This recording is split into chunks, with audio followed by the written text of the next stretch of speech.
लोकसभा निवडणुकीची मतमोजणी 4 जून रोजी आहे। या पार्श्वभूमीवर आज कोल्हापूर परिक्षेत्राचे विशेष पोलीस महानिरीक्षक सुनील फुलारी यांनी माध्यमांशी संवाद साधला। यावेळी त्यांनी कडेकोट पोलीस बंदोबस्तामुळे कोल्हापूर परिक्षेत्रातील मतदान शांततेत पार पडलं। त्याचप्रमाणे मतमोजणी दिवशी सुद्धा सर्वत्र पोलिसांची करडी नजर असेल असं स्पष्ट केलं।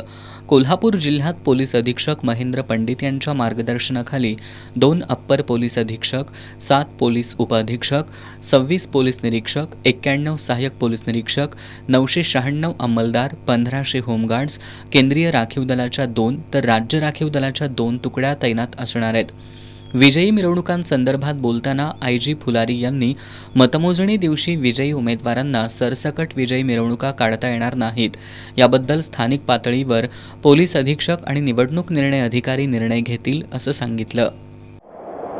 येणाऱ्या ज्या मतमोजणीचा जो दिवस आहे 4 तारखेला, त्यासाठी सर्व काउंटिंग सेंटर जिथे आहेत, ज्या ज्या जिल्ह्यांमध्ये आहेत, तिथचे SP आणि डिस्ट्रिक्ट इलेक्शन ऑफिसर यांनी नियोजन करून चोख बंदोबस्त ठेवलेला आहे। जे काही प्रतिबंधक आदेश आहेत त्यांची अंमलबजावणी करण्यात येईल। कुठेही अवैध प्रकारे मिरवणुका काढणे, हुल्लडबाजी करणे, शांततेचा भंग करणे असे प्रकार होऊ नयेत यासाठी patrolling mobiles, fix points, static guards, static forces हे सगळे ठेवण्यात आलेले आहेत।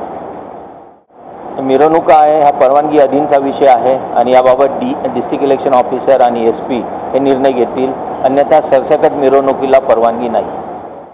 विशेष पोलीस महानिरीक्षक सुनील फुलारी यांनी कोल्हापूर जिल्ह्यात 1 जानेवारीपासून सोशल मीडियावरील आक्षेपार्ह पोस्ट, जुगार, अवैध दारू, जबरी चोरी, घरफोडी संदर्भातील दाखल गुन्हे आणि पोलीस दलानं केलेल्या कारवाईची माहिती दिली।